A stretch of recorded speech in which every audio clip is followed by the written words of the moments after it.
Shalom everyone! Kumusta po ang bawat isa? Muli tayo po ay nagpapatuloy sa ating pagbabasa at pagsasaliksik sa salita ng Panginoon at yung lagi po nating sinasabi na the more na naiintindihan po natin yung salita ng Panginoon is the more na tayo po ay lumalago, the more na tayo po ay nai-inlove, and the more na palayo ng palayo po tayo sa dati po nating pagkatao at everyday tayo po ay nababago dahil sa salita ng Panginoon. So tayo po ay magpapatuloy at nandito nga po tayo sa chapter 6. Amen? So last week na pag-aralan po natin na ang Panginoong Hesukristo, siya po ay nagpapagaling. Kaya makikita din po natin dito sa chapter 6 na marami pong sumusunod sa Panginoong Hesukristo dahil siya po ay nagpapagaling. So makikita din po natin dito sa chapter 6 na hindi lang po siya nagpapagaling sa mga may sakit, kundi nakita ng mga tao na siya po ay nagpaparami ng pagkain na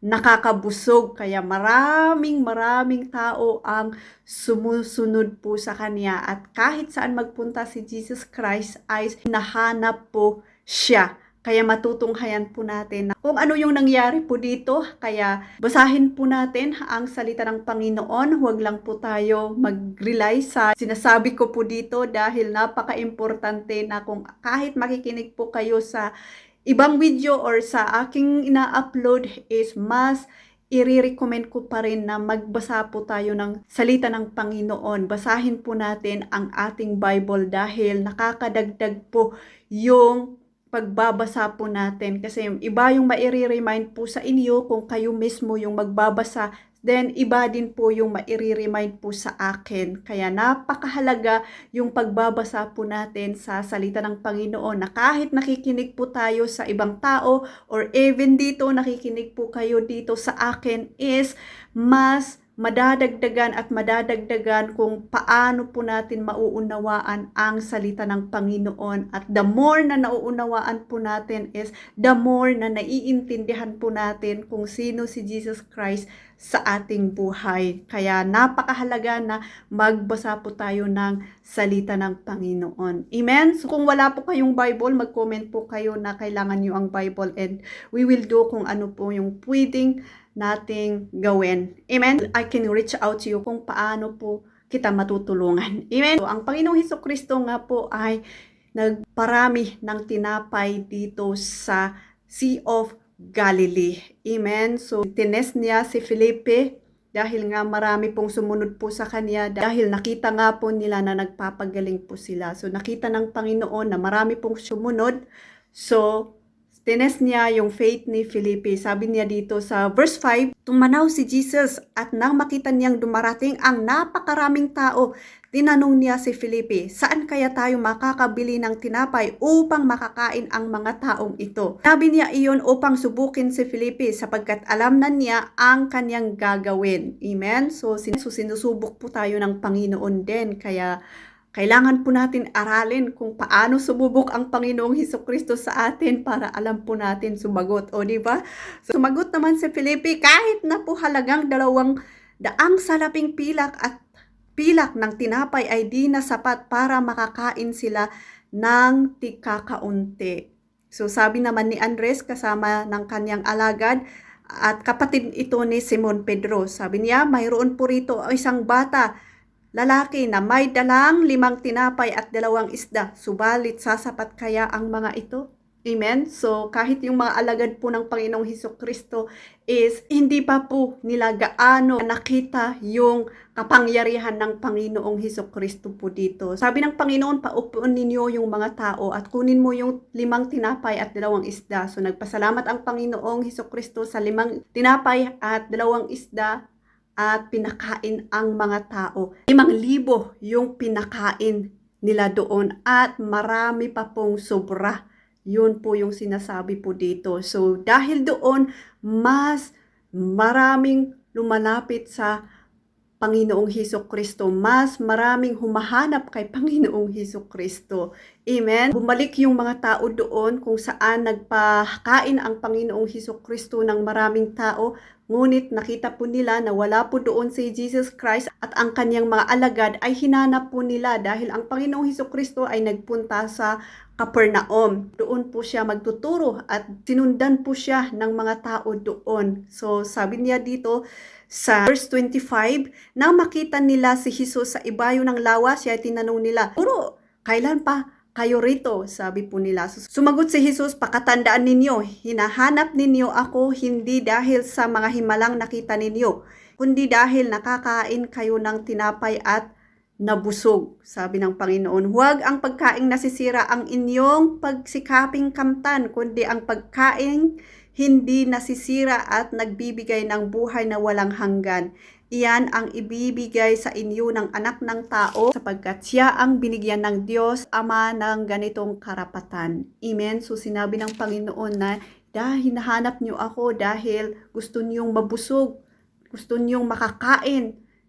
Hindi niyo ako hinahanap dahil nakita niyo na ako po ay nagbibigay ng buhay na walang hanggan. Ako po ay gumagawa ng himala. Niyo akong hanapin dahil nagbibigay ako ng tinapay na nakakabusog. Hanapin ninyo ako dahil ako yung sinugo ng Diyos Ama para magbigay ng tinapay na nagbibigay ng buhay na walang hanggan. Yun po yung sinasabi ng Panginoon.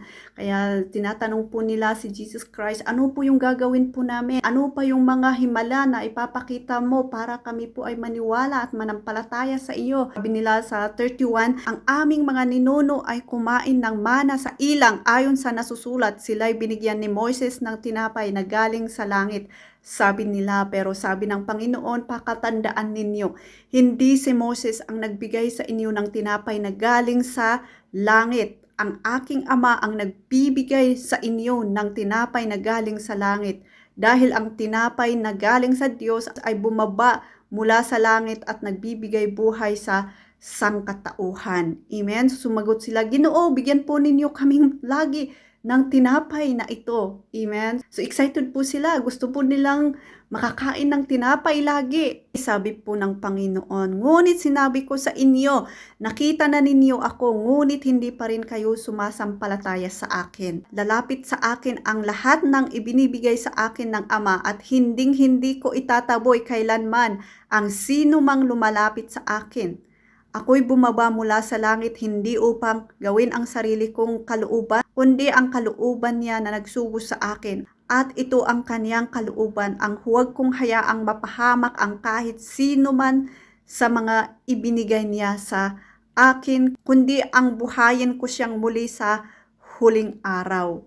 Amen? So dito nireveal ng Panginoong Hesukristo kung sino siya. Siya yung tinapay na nagbibigay ng buhay. Siya yung tubig na nagbibigay ng buhay. Na kung sino man po ang iinom ng tubig na ito ay mabibigyan. Hindi na po siya mauuhaw.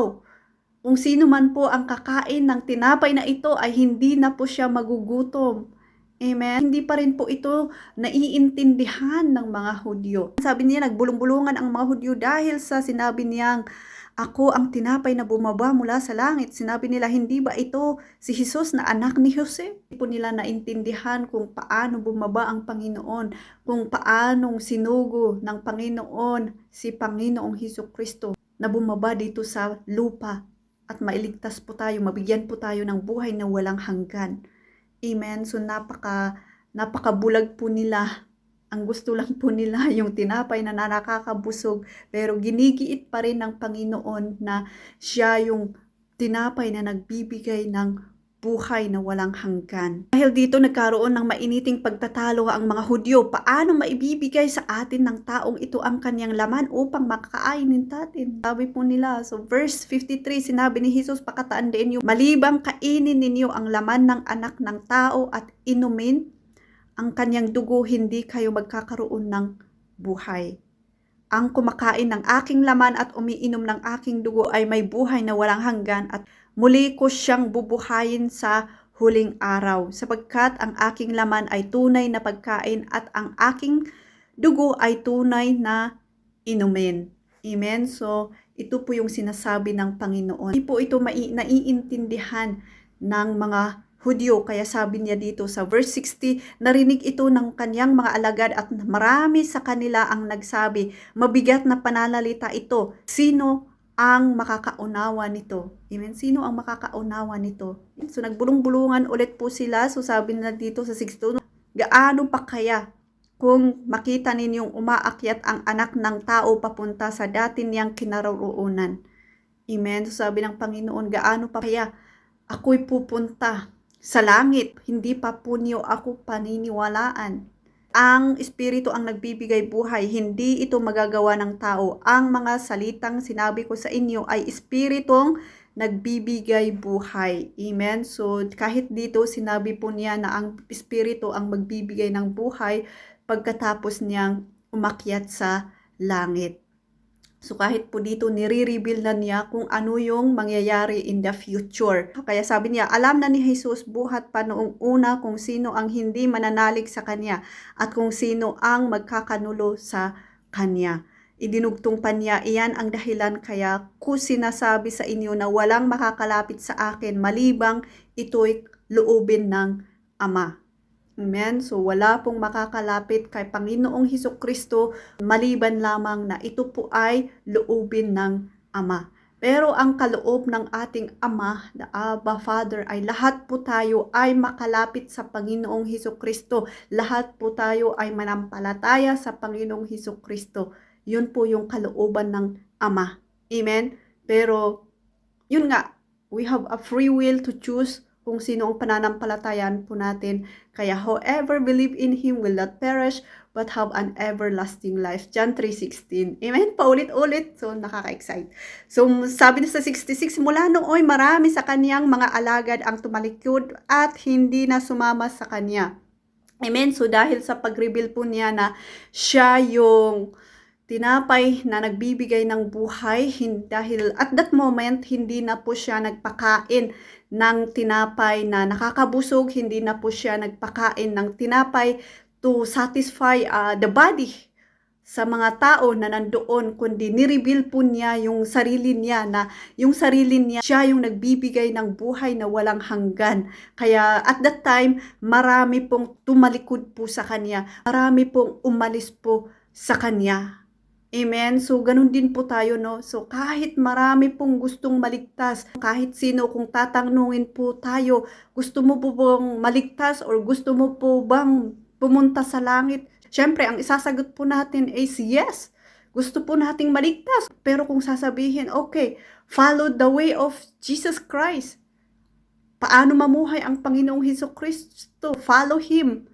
Dito na po tayo nagkakatalo, di ba? Dito na po tayo nagkaka-struggle. Kaya marami din pong hindi nagpapatuloy, marami din pong umaalis, marami din pong hindi nananampalataya sa Panginoon kasi ayaw po nila ng pagbabago. Kaya na madaling humingi ng tinapay na nakakabusog, di po ba ng Mahudyo? Oh, sige, bigyan mo po kami ng tinapay. Gusto po namin yan. Pero nung sinabi ng Panginoon, ako yung tinapay na nagbibigay ng buhay na walang hanggan. Nag-alisan na po sila. So, ganun din po yung nangyayari sa church natin. Pag sa party, marami pong pumupunta.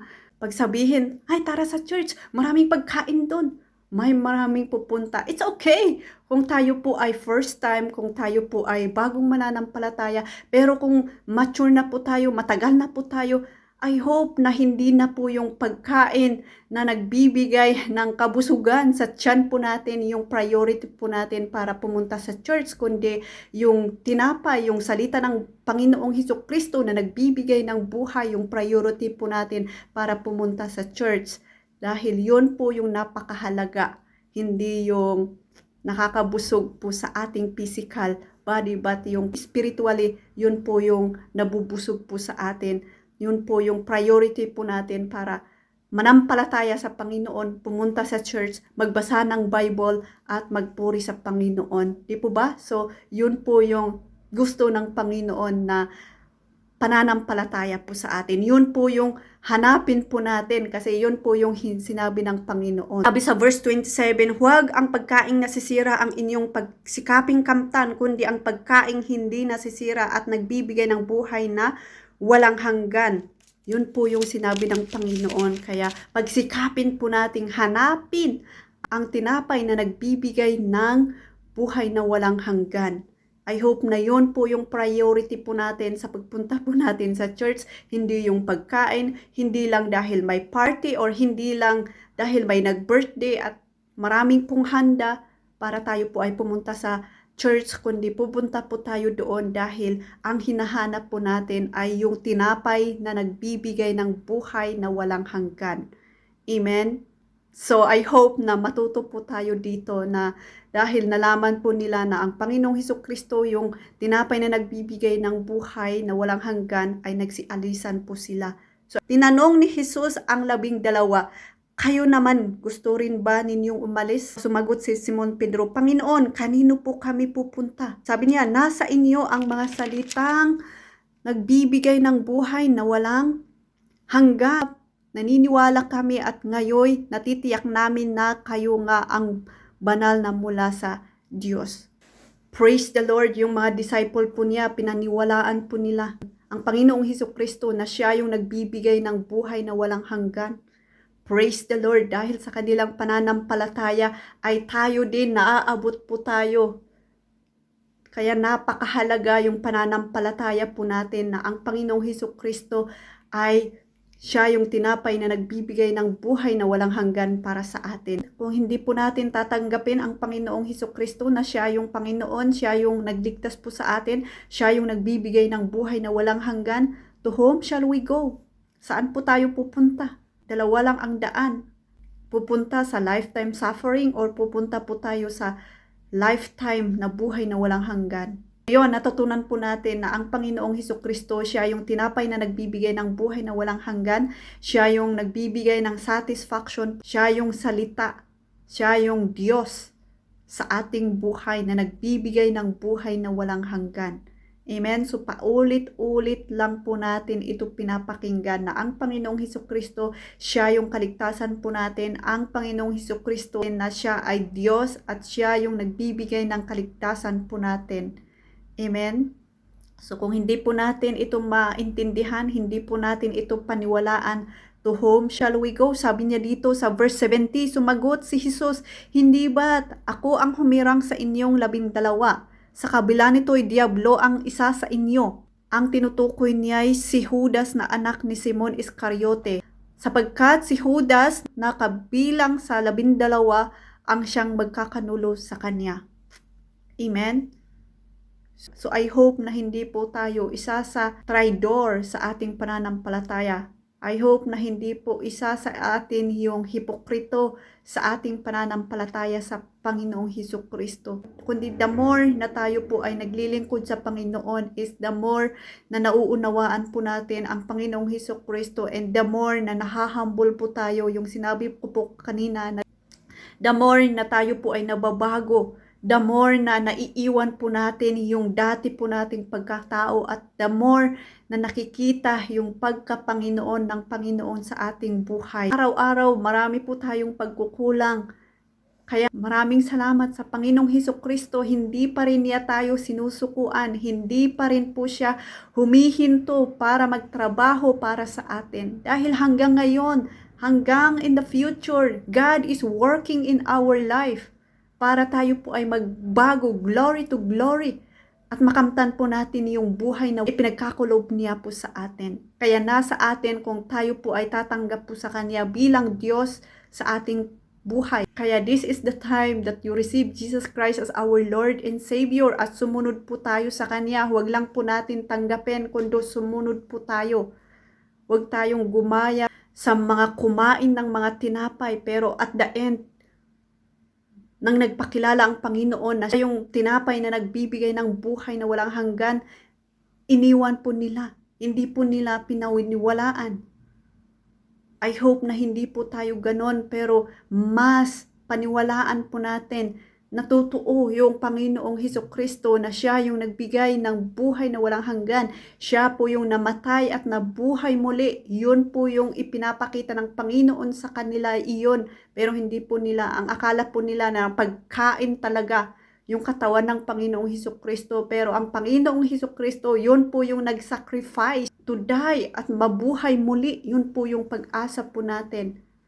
At hindi pa rin po niya tayo iniwanan, kundi ibinigay niya yung banal na espiritu, at yung banal na espiritu yung magpapatuloy po sa atin, na mag-remind po sa atin kung ano yung ginawa ng Panginoong Hesukristo para magpatuloy yung ministry na sinimulan ng Panginoong Hesukristo. Dahil there will be a time that Jesus Christ will come to judge us. Paghandaan po natin yung pagbabalik ng Panginoong Hesukristo at paniwalaan po natin, panampalatayahan po natin na ang Panginoong Hesukristo is the living bread. He is the living water na nagbibigay ng buhay na walang hanggan. And if we receive that, tayo din sa pamamagitan ng banal na espiritu na ipinagkaloob ng Panginoong sa atin, na mananahan po sa ating katawaan, o overflow yung pananampalataya po natin sa ibang tao. Kagaya din ng mga alagad, dahil sa kanilang pananampalataya, nag-i-extend, nag-i-exist ang Panginoong Hesukristo at marami pong naaabot. Isa lang naman ang gusto ng Panginoon, ang maniwala at panampalatayahan po siya na siya ay Diyos at siya yung sinugo ng Panginoon na nagbibigay ng buhay na walang hanggan. Amen. So let us continue to focus to Jesus, that He is the bread of life, and siya lamang po ang makakapag-satisfy po sa atin. No turning back but moving forward to Jesus Christ, that He is our Lord, He is our Savior, and He is the only way to heaven. Amen. So glory to God. Shalom, shalom. God bless. Bye-bye.